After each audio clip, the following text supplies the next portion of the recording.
Palavra de Deus, por favor, abra sua Bíblia em Atos dos Apóstolos, capítulo 2. Atos, capítulo 2. Nós temos trabalhado esse texto no final do capítulo 2 de Atos. Deixa a sua Bíblia aberta aí nesse texto. Irmãos, quem diria que este ano seria tão movimentado? Não é verdade? Tão agitado como está sendo. Que ano? 2016. 2016 vai ser lembrado como um ano estranho para os brasileiros. Ninguém pode prever o que vai acontecer daqui a um mês. Que dirá daqui para o final do ano? Ninguém, não é? Consegue prever. Os melhores analistas não têm nenhuma previsão do que vai acontecer. E parece, irmãos, que a mídia está assim viciada, a mídia brasileira está viciada em dar notícias bombásticas toda semana. Toda semana. Tem que ter uma coisa nova, tem que ter uma novidade, não é? A Dilma saiu, o Temer entrou, e toda semana cai um ministro do Temer, e é notícia bombástica. Você sabia que é possível a Dilma voltar nesse processo? Ela pode voltar, aí você imagina, ela volta, sem fazer nenhum juízo de valor sobre o governo dela ou do Temer, mas aí você imagina, ela volta, ela demite todos os ministros do Temer, ela traz novos ministros, ela muda a filosofia, porque são filosofias distintas de governo, ela muda a filosofia, muda tudo. Quem pode prever o que vai acontecer? Agora, há um clima de pessimismo muito grande no ar, um clima de pessimismo. Nós estamos mais pobres, nós estamos mais endividados, nós estamos com menos expectativas de melhoras. A minha pergunta é: você está pronto para enfrentar os desafios do futuro? Sejam eles quais forem? Você está pronto? Um homem estava andando e ele viu um rapaz se preparando para pular de uma ponte. Olha que cena, não é? Ele correu até o rapaz e disse: para! O que você está fazendo? O rapaz disse: olha, a vida não vale a pena, eu estou pronto para pular dessa ponte. O caminhante disse: calma, calma, vamos fazer um acordo. Vamos fazer o seguinte: você me dá 5 minutos para falar por que a vida vale a pena. Depois eu lhe dou 5 minutos para você falar por que a vida não vale a pena. E de acordo com a história, 10 minutos depois, os dois pularam da ponte. Queridos, eu estou aqui para dizer em alto e bom som que se você conhece Jesus, a vida vale a pena. A vida vale a pena se você conhece Jesus. Mas como diz o Novo Testamento, nesse mundo teremos tribulação, teremos lutas. Por isso precisamos ser fortes no Senhor. Por isso nós precisamos da força do poder de Deus agindo em nós e através de nós. Então, para enfrentar os desafios futuros, nós temos que ser crentes, cristãos saudáveis, fortes, bem preparados. Por isso que nessas últimas 6 semanas, nós estivemos olhando para os 10 hábitos do cristão saudável. Eu estou aqui hoje para encorajá-lo espiritualmente, para que você possa estar pronto para enfrentar os desafios do futuro, sejam eles quais forem, pronto, preparado. com saúde espiritual, para enfrentar os desafios do futuro. O nosso modelo de igreja saudável é a igreja de Atos dos Apóstolos. O nosso modelo de cristãos saudáveis são os cristãos de Atos dos Apóstolos. Está aí no capítulo 2 de Atos. A gente sabe a história. Pedro pregou, e naquele dia 3.000 pessoas foram adicionadas à igreja, elas foram batizadas, elas se decidiram, 3.000 pessoas. Em seguida, a partir do versículo 42, Lucas, o autor de Atos, começa a descrever como aquela igreja vivia, como aqueles novos crentes viviam, e é o que nós temos lido todas essas semanas. Atos 2, 42 a 47, diz assim: eles se dedicavam ao ensino dos apóstolos e à comunhão, ao partir do pão e às orações. Todos estavam cheios de temor, e muitas maravilhas e sinais eram feitos pelos apóstolos. Os que criam mantinham-se unidos e tinham tudo em comum, vendendo suas propriedades e bens, distribuíam a cada um conforme a sua necessidade. Todos os dias continuavam a reunir-se no pátio do templo, partiam o pão em suas casas, juntos participavam das refeições com alegria, sinceridade de coração. Aí o último versículo: louvando a Deus e tendo a simpatia de todo o povo, e o Senhor lhes acrescentava diariamente os que iam sendo salvos. Desse texto, irmãos, nós extraímos os 10 hábitos de cristãos saudáveis.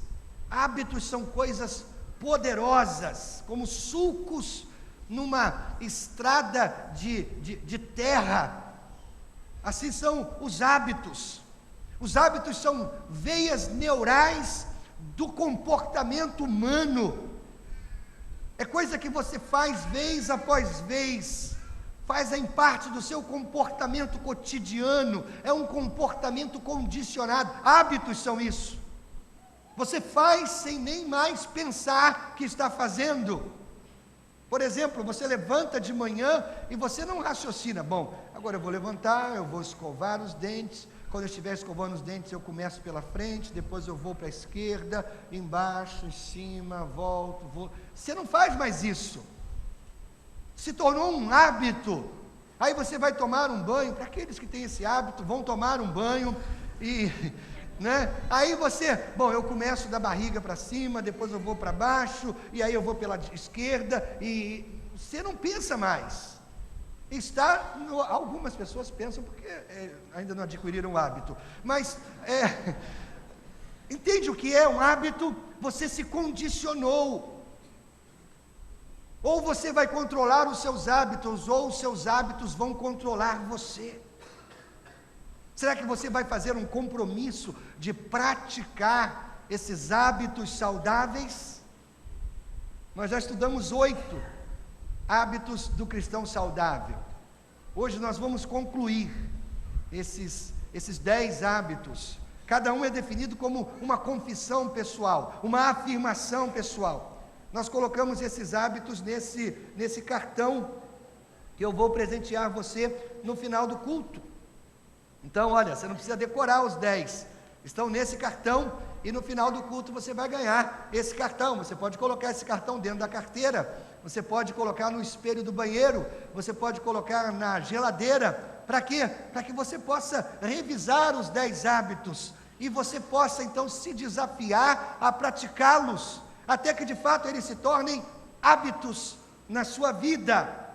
Quais são os 8 que nós já vimos? Primeiro, eu aplico a verdade da Bíblia em minha vida diária. Bom, se você está conosco ao longo dessas últimas 6 semanas, você viu, todos estão baseados em Atos 2, 42 a 47. Segundo hábito, eu invisto tempo na comunhão cristã. Terceiro, eu faço da oração uma prioridade diária. Quarto, eu confio em Deus para fazer o impossível. Quinto, eu protejo a unidade da minha igreja. Sexto, com alegria, compartilho os recursos financeiros que Deus me dá. Sétimo, eu participo ativamente da adoração no grande grupo. E oitavo, eu estou conectado a outros em um grupo pequeno. Hoje nós chegamos ao 9º hábito, e é esse aqui. Vamos ler juntos? Eu sempre...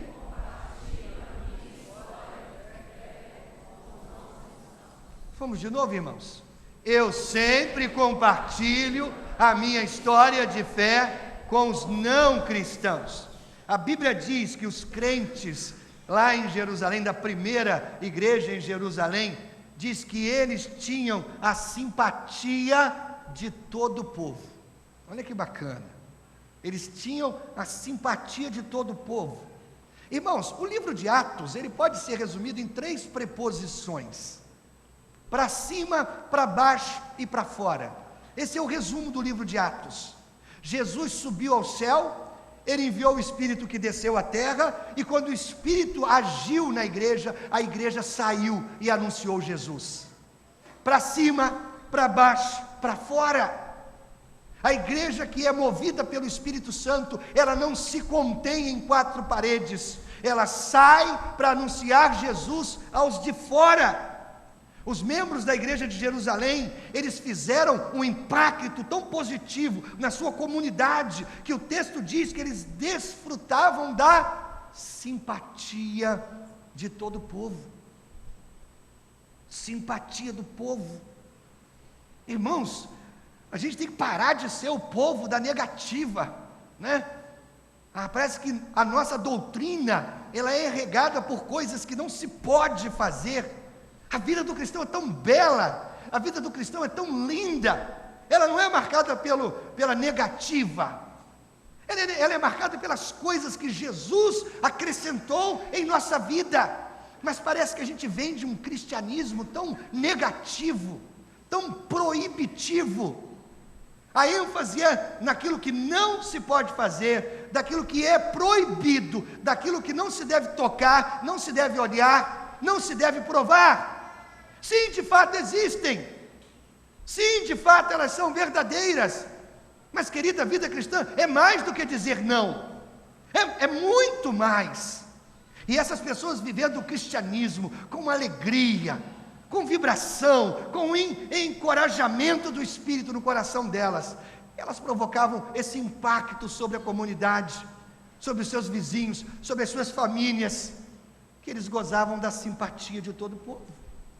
A palavra simpatia significa que esses crentes saudáveis eram uma bênção na vida das pessoas ao seu redor. Uma vez que elas conheciam a Jesus, elas passavam a desejar tanto, que os outros experimentassem a mesma coisa que elas estavam experimentando. Jesus é tão lindo, Jesus é tão maravilhoso, Jesus é tão apaixonante, que eu quero que todas as pessoas o conheçam.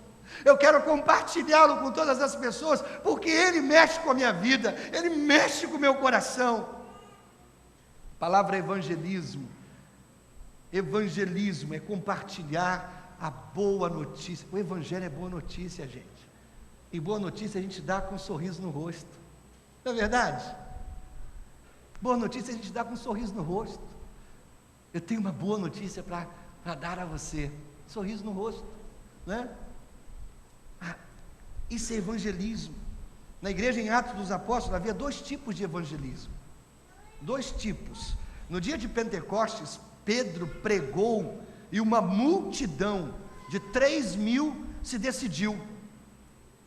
Isso é evangelismo em massa. Ao longo da história do cristianismo, Deus tem usado o evangelismo em massa.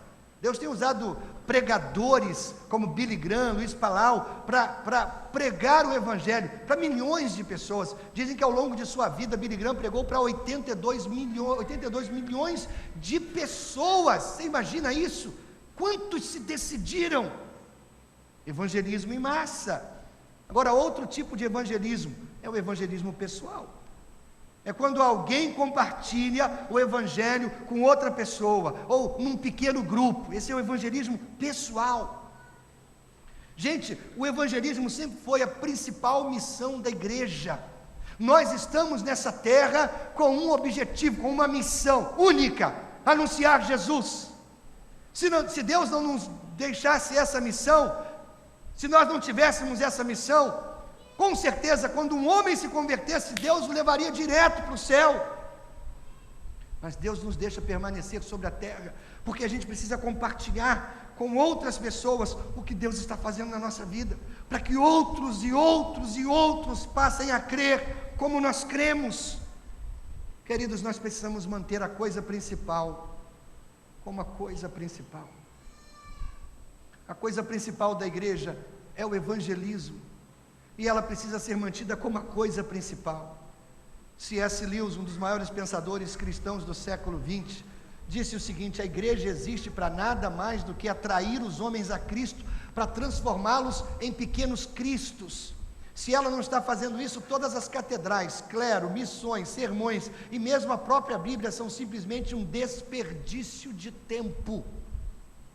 Se a igreja não está anunciando e fazendo Jesus conhecido, tudo que nós fazemos é desperdício de tempo. Deus se fez homem para nenhuma outra finalidade, ou seja, a anunciar o evangelho às pessoas.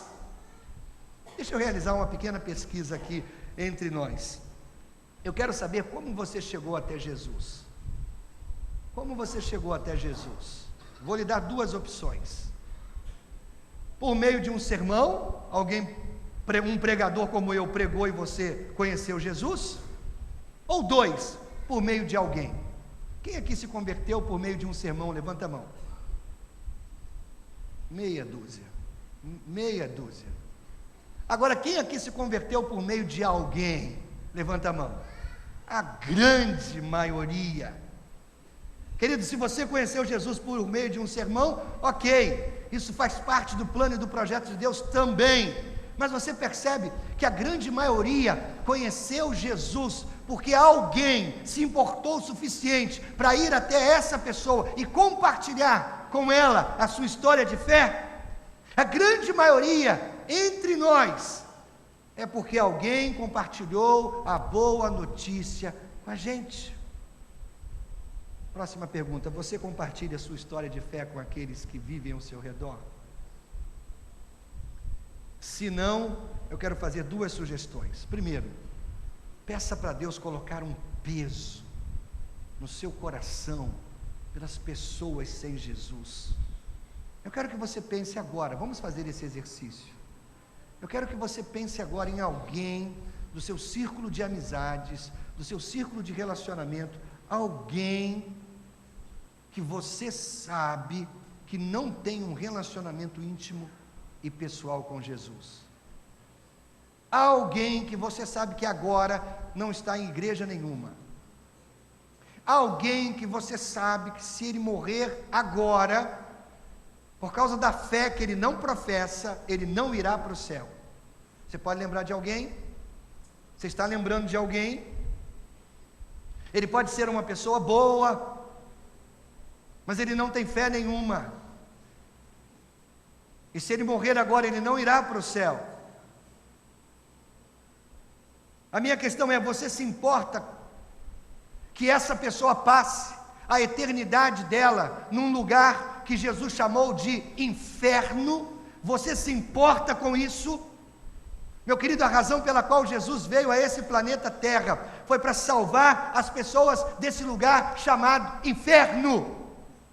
Ele mesmo anunciou isso. Ele disse: o Filho do Homem veio buscar e salvar o que estava perdido. Essa foi a missão de Jesus, resumida por ele mesmo. Agora veja bem, o apóstolo Paulo, ele estava tão preocupado com a salvação dos seus irmãos e irmãs judeus, que ele fez uma declaração surpreendente. Talvez esse seja o tipo de texto que você deveria marcar em sua Bíblia e ao longo dessa semana passar algum tempo refletindo sobre ele, porque ele é surpreendente. Paulo diz assim em Romanos 9, de 2 a 4: eu tenho grande tristeza, tenho grande angústia em meu coração. Por quê? Ele vai explicar. Pois eu até desejaria ser amaldiçoado e separado de Cristo, por amor de meus irmãos, os da minha raça, o povo de Israel. Você entendeu o que Paulo afirmou aqui? Não perca o que ele está dizendo.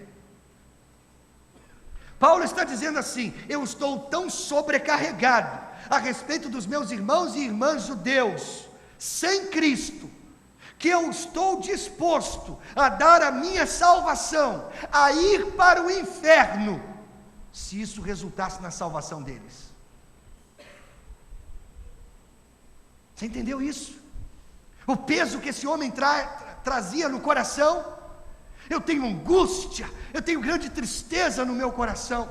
Eu seria capaz de abrir mão da minha salvação, de ser amaldiçoado e separado de Cristo, para que os meus irmãos, para que o meu povo conhecesse o amor de Deus. Veja bem, ele está falando emocionalmente aqui, ele não está falando teologicamente. Teologicamente é impossível alguém desistir da salvação para que outro seja salvo. Claro, a gente sabe disso. Paulo mesmo escreveu em Romanos 8, nada pode nos separar do amor de Deus em Cristo Jesus. Mas ele está dizendo, vejam, o meu fardo é tão pesado, que se eu pudesse, eu diria, tudo bem, vocês vão para o céu, para garantir a salvação de vocês, e levá-los para o céu, eu estou disposto a ir para o inferno. Esse homem estava tão cheio do Espírito de Jesus, que ele se sentia capaz de fazer o que Jesus fez pela humanidade, porque não é exatamente isso que Jesus fez pela humanidade. Jesus foi pendurado naquela cruz, e literalmente ele mergulhou a sua alma no inferno. Literalmente, ele foi separado de Deus, o Pai, lá naquela cruz, para que eu e você pudéssemos ir para o céu. Então Paulo está tão cheio do Espírito de Jesus, que ele está dizendo, eu estou disposto a ir para o inferno, se isso resultasse na salvação de vocês. Querido, eu vou ser muito honesto com você, eu estou longe disso aqui,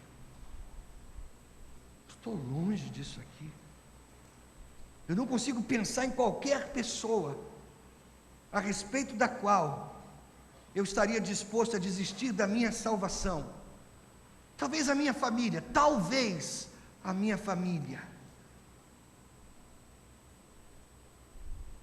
Você poderia pedir a Deus, coloca a Deus um peso no meu coração, pelos que estão se perdendo. Segundo, se você ainda não compartilha a sua história de fé, procure sempre oportunidade para falar de Jesus. Se você é sensível à direção do Espírito Santo, Deus lhe dará oportunidades para falar sobre o Senhor. Veja, eu tenho sido pastor por mais de 20 anos, e ao longo de todo esse tempo eu tenho pregado a palavra de Deus. Mas eu nem sempre trabalhei com isso. Antes eu trabalhava com manutenção de aviões. Eu lembrava essa semana, um dia eu estava deitado debaixo do assoalho de uma dessas aeronaves, eu estava deitado debaixo do assoalho, procurando uma pane, cercado por tubos hidráulicos e fios e cabos, um calor de 40 graus, na pista do aeroporto Galeão, lá no Rio de Janeiro, e eu estava com meu companheiro de trabalho, e eu estava ali debaixo daquele assoalho, mexendo naqueles fios e cabos, e o Carlos, o meu companheiro de trabalho, então, respirou e disse assim, então Arlênio, como é que é esse negócio de ser crente? Você entende? Você está pronto para dar a alguém uma resposta a essa pergunta? Em qualquer situação que você está vivendo? Pedro nos aconselha dizendo, estejam sempre preparados para responder a qualquer que lhes pedir a razão da esperança que há em vocês. Contudo, façam isso com mansidão e respeito. Olha, Pedro está dizendo, cara, você tem que estar preparado, porque um dia alguém pode parar e você dizer, peraí, como é que é esse negócio de ser crente? Peraí, você tem alguma coisa diferente, você é um cara diferente, por que você é diferente? Aí você vai empinar o peito e vai dizer assim, bom, é porque eu sou um cara, entendeu? Quando eu nasci, Deus colocou um X nas minhas costas e disse, esse é o cara que eu vou dar uma vida linda para ele.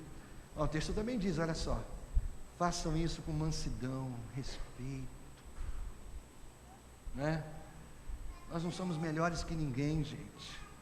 Alguém disse que nós somos como mendigos que encontraram onde tem pão e que vão sair para contar a outros mendigos onde tem pão. Entendeu? A gente faz isso com mansidão, a gente faz isso com respeito, a gente faz isso até com temor no coração. Olha, eu vou te contar, esse negócio de ser crente, eu vou te contar. Se você conhece Jesus, você tem um testemunho. Você pode até pensar que o seu testemunho não é dramático, sabe como? Tem gente aqui que vai se levantar e vai usar os chavões evangélicos. Deus me tirou do lamaçal de pecados. Qual o lamaçal? Ah, eu era, sei lá o que eu era. Como assim? O lamaçal de pecado é muito sujo. Tem que ter andado muito mesmo lá, né? Então, tudo bem, seu testemunho pode não ser dramático, mas é a sua história pessoal de fé. É a sua história. Não precisa ter muito tempo não, 2, 3 minutos é suficiente. Se você tem uma experiência com Jesus, seu testemunho deve ter 3 partes. Antes de Jesus, como você era? Como você conheceu Jesus? Como é que é a sua vida agora? Tão simples. Eu vou lhe dar o meu testemunho agora, 2 ou 3 minutos, cronometra aí. Primeiro, eu não fui criado numa família cristã. Embora eu tivesse uma mãe com princípios cristãos, eu não cresci dentro de uma igreja. Eu não frequentei nenhuma religião durante toda a minha infância e parte da minha adolescência. Com exceção de um único tio, ninguém mais me falava a respeito de assuntos espirituais. Mas eu lembro que por volta dos 12 ou 13 anos, eu tive contato com um livro. Esse livro resumia as principais histórias da Bíblia. E eu lembro que eu li aquele livro, eram 2 livretos, eu li aqueles livros com avidez, com fome. Eu conhecia as histórias da Bíblia. Até que um amigo de infância, cristão, crescemos no mesmo condomínio, ele começou a me falar de Jesus. E eu estava sedento para conhecer mais a respeito de Jesus. Eu atendi imediatamente o convite dele para ir a um dos cultos da igreja dele. E eu lembro que naquela noite, gente, eu lembro onde eu estava sentado naquela igreja. Eu não lembro muito das palavras do pastor, mas eu lembro da pessoa que estava do meu lado, dizendo assim: Arlênio, vamos lá na frente comigo. E quando eu mal percebi, eu estava lá na frente, entregando o controle da minha vida a Jesus. Eu era um adolescente de 15 anos, mas eu já entendi naquela noite que eu era um pecador e eu precisava acertar as contas com Deus. Eu abri meu coração para Jesus, eu permiti que Ele se tornasse o Senhor, o dono da minha vida. Afinal, Ele havia morrido na cruz no meu lugar. E desde então, querido, eu tenho procurado caminhar nos caminhos do Senhor, fazer a vontade de Deus, pautar a minha vida pelos valores e princípios da palavra de Deus. Eu nunca me senti tão seguro quanto ao meu futuro e à minha eternidade, até dar esse passo de fé e entregar a minha vida a Jesus. Hoje, eu quero caminhar cada vez mais perto de Jesus e fazer a vontade dEle. Você já teve uma experiência como essa? Você já entregou o controle da sua vida a Jesus? Você pode dizer que Jesus é o dono, o Senhor da sua vida? Queridos, quantas pessoas vão chegar lá no céu e vão dizer que foram tocadas pela sua história de fé? Quantas pessoas? No final de todo filme de Hollywood, não é? Passa aquilo que nós chamamos de créditos finais. O nome das pessoas que contribuíram para aquele filme ficar pronto. Por exemplo, o Homem de Ferro 3. Mais de 3.300 pessoas trabalharam naquele filme. 3.300 pessoas contribuíram para a montagem de um filme. Irmãos, a salvação de qualquer pessoa é como esse esforço em equipe.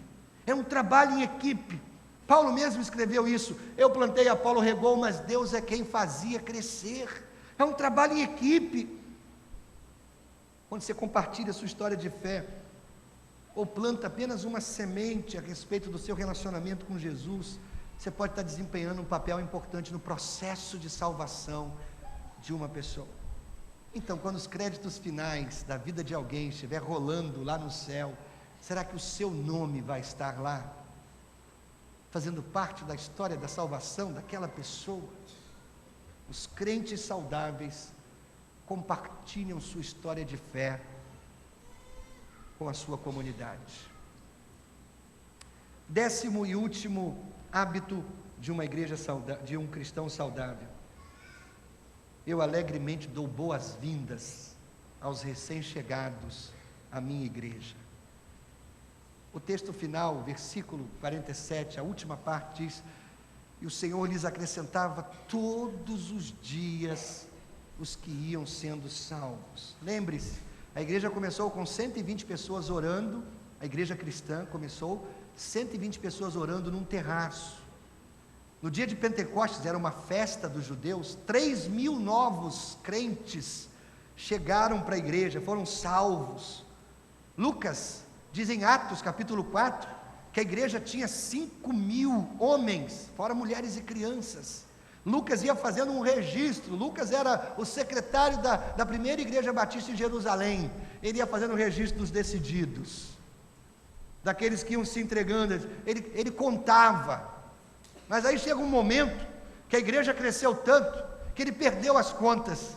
Atos capítulo 21, versículo 20, ele diz: milhares de crentes, milhares de pessoas. Ele perdeu a conta. Você entende? Isso é que é crescimento saudável. Isso se refere apenas à igreja em Jerusalém. Uma vez que Deus estava trazendo multidões de novas pessoas à igreja todos os dias, esses crentes tinham que demonstrar um espírito acolhedor a todos os recém-chegados. Espírito acolhedor.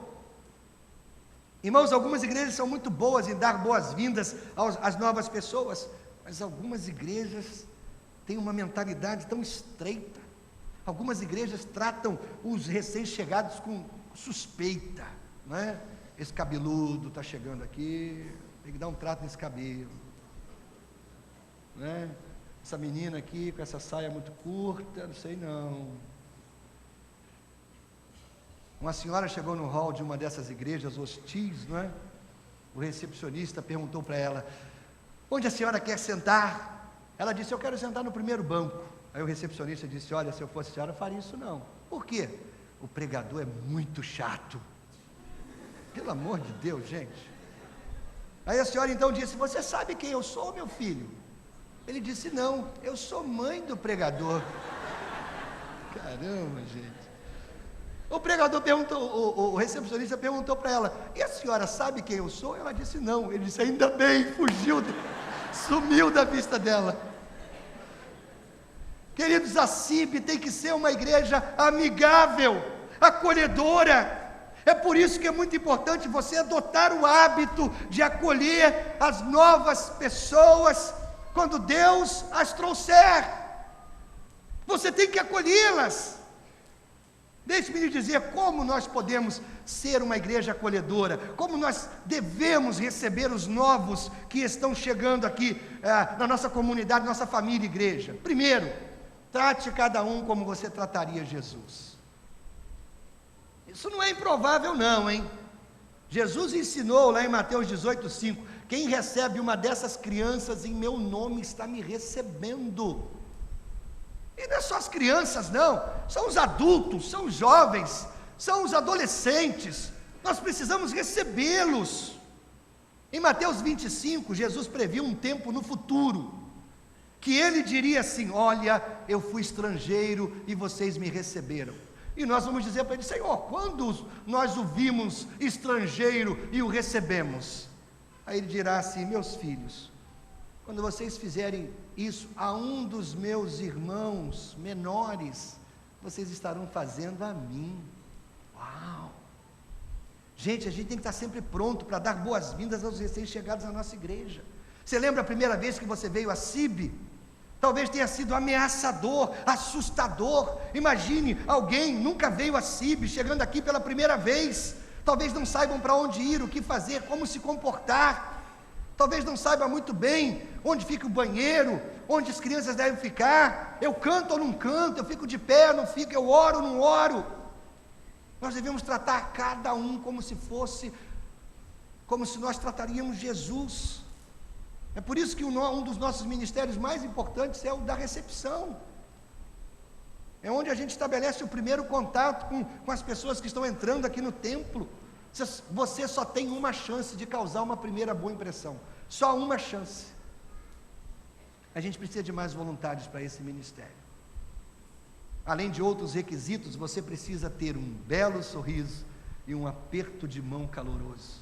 Boa noite, que bom que você veio. Vem cá que eu vou te colocar pertinho do pastor, senta lá na frente.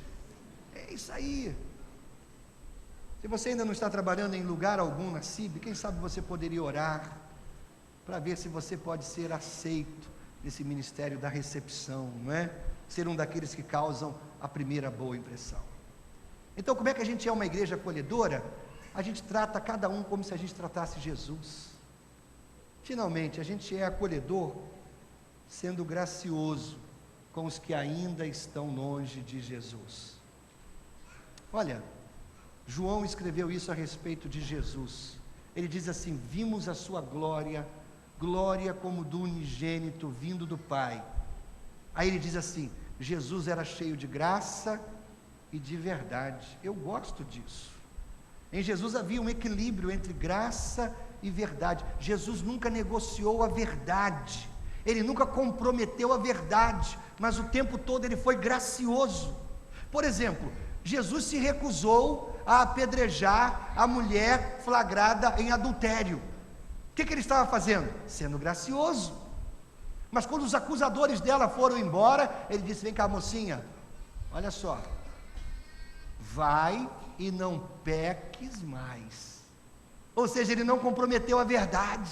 O que você fez é errado, minha filha, mas vá, você está livre, não peques mais. Graça e verdade. Eu quero que a nossa igreja seja o tipo de lugar onde a gente nunca compromete a verdade, que a gente pregue a verdade, que a gente anuncie a verdade, ainda que a verdade nos condene, mas a gente não compromete a verdade, mas ao mesmo tempo que a gente seja um lugar de graça, onde a gente abre os braços, onde a gente acolhe as pessoas da nossa comunidade que estão longe de Jesus e que Deus está mandando para nós. Muitas igrejas não são assim. Muitas igrejas exigem que as pessoas se limpem primeiro antes de entrarem nelas. Você tem que se vestir adequadamente para você estar aqui entre nós.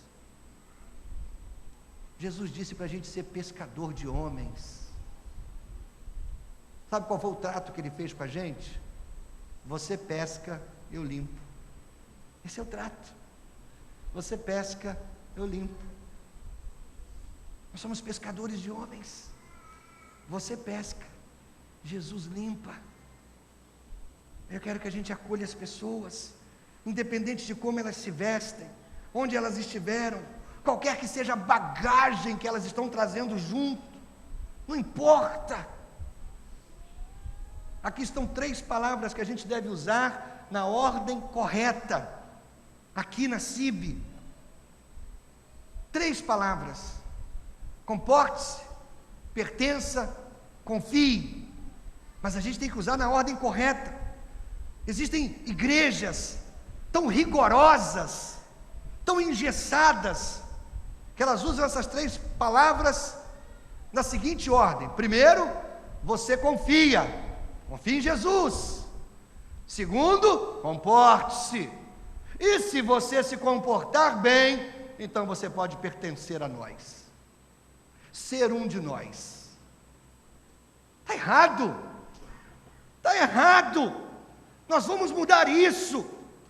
Eu quero dizer a todas as pessoas em Itaperuna, eu quero dizer isso: olha, não importa quem você é ou o que você fez, venha para a CIB, pertença. Nós vamos recebê-lo. Você vai pertencer ao grupo imediatamente. Em seguida, ao longo da caminhada, ao longo do tempo, ao longo do processo, nós vamos ter certeza que você vai confiar em Deus. E quando você confiar em Deus, Ele vai mudar a sua vida e você vai se comportar do jeito que Ele quer que você se comporte. Você entende? Primeiro a pessoa pertence, vem a nós. ande conosco, veja as nossas atitudes, veja o que Deus fez em nós, veja o que Deus está fazendo na minha vida, veja o que Deus está transformando no meu coração. Quando você ver isso, você vai confiar nele para mudar a sua vida, e quando ele começar a mudar a sua vida, você vai se comportar como ele quer que você se comporte. Mas tem igreja que não, primeiro você confia em Deus, aí você se comporta, e aí a gente vai avaliar para ver se, sabe como, a gente te aceita ou não. Eu quero ser uma igreja acolhedora. Acolhedora. Você vai se comprometer com esses 10 hábitos? Você vai compartilhar a sua história de fé com os que estão sem Jesus? Você vai ser os braços de Jesus abertos para receber os que Ele está enviando para a nossa comunidade de igreja? Mahatma Gandhi, você sabe quem é? Foi chamado de o pai da Índia. Gandhi lutou pela independência da Índia em relação aos seus exploradores, os ingleses. Na sua autobiografia, onde ele conta a sua história, ele escreve que quando ele era jovem, ele foi muito interessado em muitas religiões diferentes. Ele conta na sua história que ele leu os 4 evangelhos e ele ficou muito interessado pelo ministério e pela vida de Jesus. Ele chegou a crer que o cristianismo seria capaz de quebrar os sistemas de castas da Índia.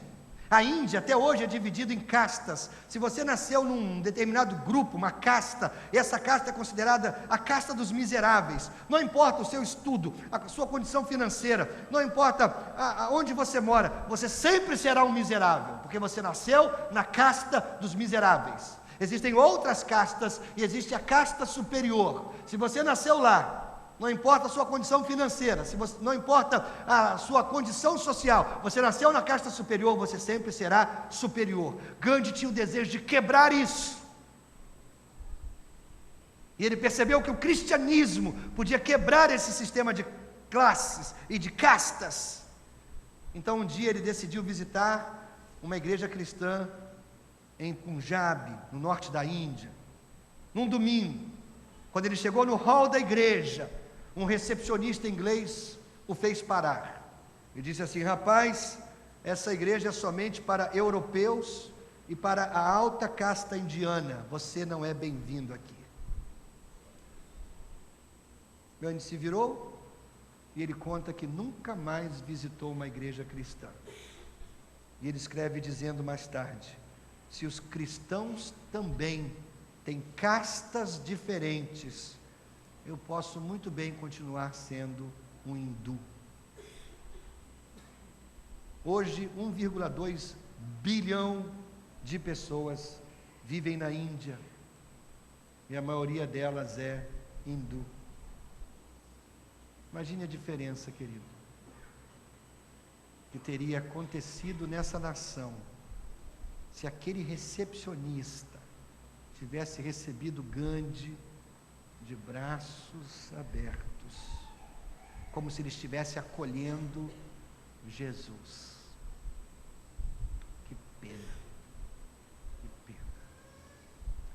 Eu quero ser essa igreja que acolhe e recebe todas as pessoas, não importa a história, não importa onde os pés delas tenham pisado, importa para onde eles estão apontando agora. Isso é que é importante. Pertença, confie, comporte-se. Essa tem que ser a ordem dessas palavras. Curve a sua cabeça, feche os seus olhos. Sabe, eu estou terminando essa série de mensagens, os 10 hábitos de um cristão saudável. O meu desejo é desafiar você a viver uma vida que agrada a Deus, mas uma vida equilibrada, abençoada.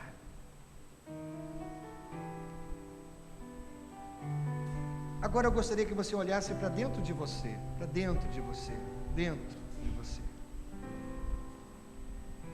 A pergunta que eu faço é: você gostaria de ser um cristão mais saudável? Esses 10 hábitos formam um kit de ferramentas que Deus pode usar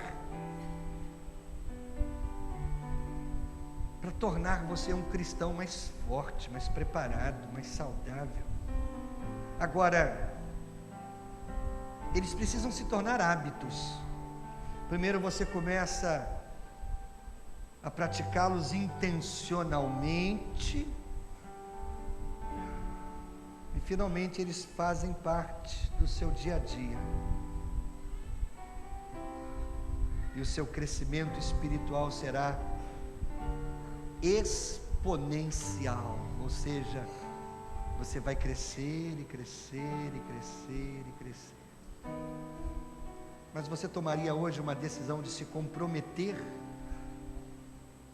a fazer desses hábitos parte da sua vida? Eu disse, você não precisa decorá-los, talvez você nem lembre deles agora. Eu vou te dar de presente um cartão que contém os 10 hábitos. Mas você sente que precisa tomar uma decisão hoje, aqui, agora? Eu desafio você. Onde você estiver, eu quero orar para que Deus lhe dê o poder do Espírito Santo, que vai capacitar você a praticar esses hábitos e se tornar um cristão saudável. Eu quero orar por você. Você poderia aí no seu lugar ficar de pé dizendo: eu aceito o desafio, eu quero ser um cristão mais saudável. Você poderia ficar de pé aí no seu lugar? Deus abençoe você, todos vocês, todos vocês. Deus os abençoe, Deus os abençoe. Cabeça curvada, os olhos fechados, olhando ainda para dentro de você. Não olha para o lado, quem ficou de pé, quem deixou de ficar, quem está brincando com o WhatsApp agora. Não olha para o lado não, agora é você e Deus. Deus tem uma maneira de falar ao seu coração muito mais íntima e poderosa do que o WhatsApp. Por isso seria uma boa ideia você desligar o seu celular e se ligar no Espírito Santo. Eu aceito, pastor, o desafio, eu quero ser um cristão mais saudável. Fica de pé no seu lugar, quero orar por você. Pai, a começar em mim, que o poder do Teu Espírito seja disponibilizado agora sobre a vida de todas essas pessoas que ouviram a Tua palavra e que se sentem, Senhor, motivadas e até mesmo desafiadas a serem cristãos mais saudáveis, cristãos que vão causar um impacto positivo neste mundo, Senhor. Senhor, os Teus princípios, os Teus valores estão muito além do que eu possa sequer imaginar praticá-los. É por isso que nós precisamos do poder do Teu Espírito agindo em nós e através de nós, nos capacitando para sermos o homem, a mulher que o Senhor quer que nós sejamos. Dá-nos a Tua bênção. E Deus, usa a igreja, usa a estrutura desta igreja, usa o trabalho desta igreja como ferramenta, como instrumento Teu de bênção na vida desta família, desta igreja. Que sejamos apoio uns para os outros, e como um corpo, ligados uns aos outros, sejamos encorajamento, força. Vamos lá, irmão, não desiste, eu estou contigo, vamos juntos, a gente vai chegar lá. Dá-nos a Tua bênção e a Tua graça, em nome de Jesus. Você pode cantar esse cântico comigo? Recebi um novo coração de Deus. Todos de pé, vamos cantar? Coração regenerado.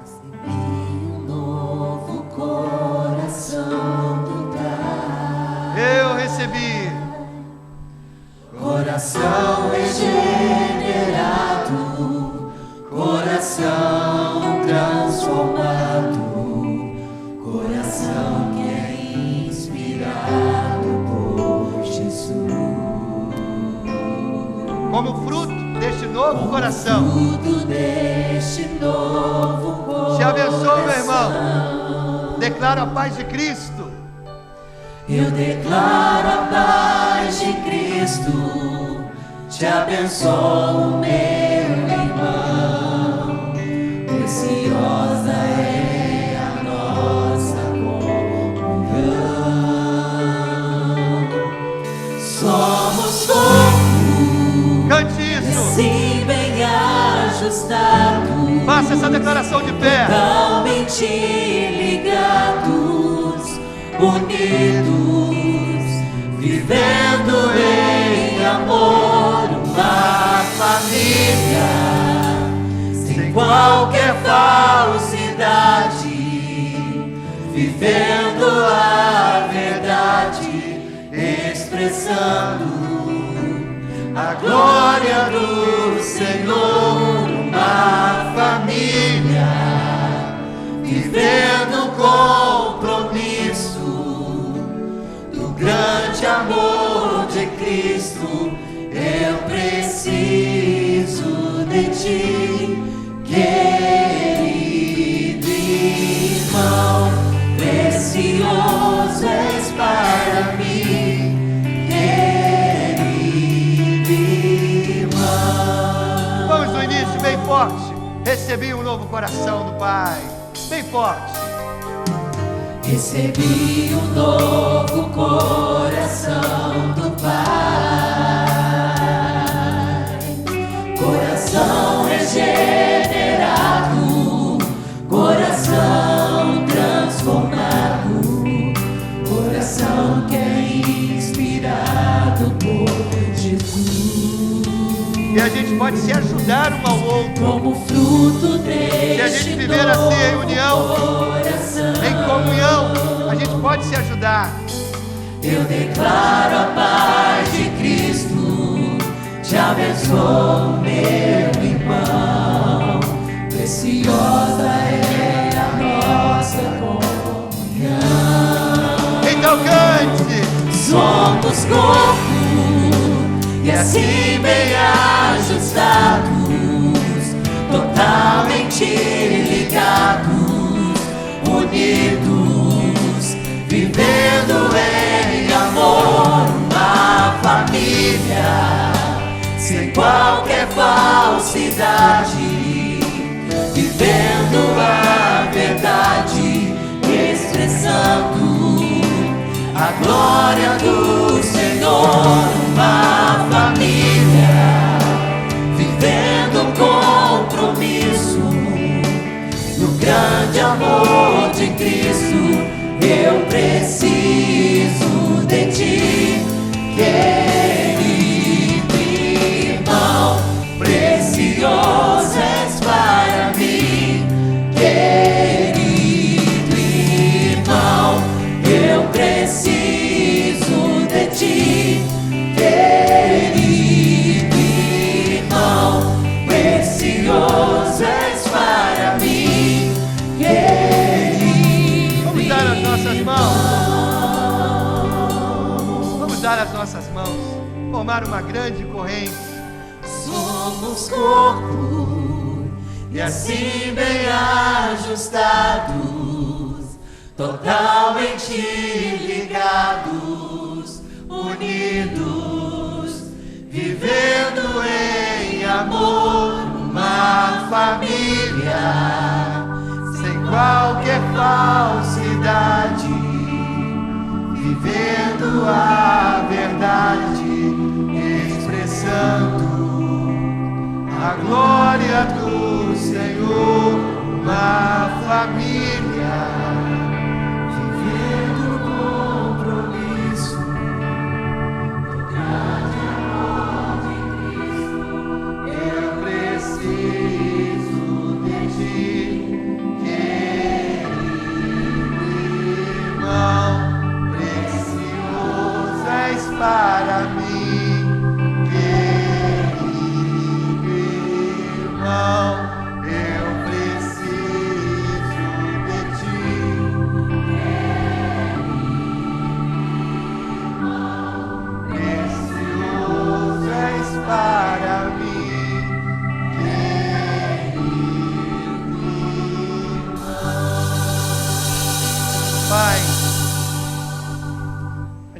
agradece, porque foi o Senhor que nos acrescentou a tua família.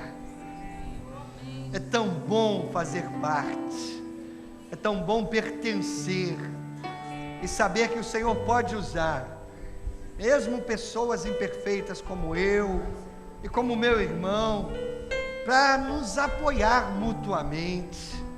Obrigado, Deus, porque não enfrentamos o desafio de ser cristãos saudáveis sozinhos, não.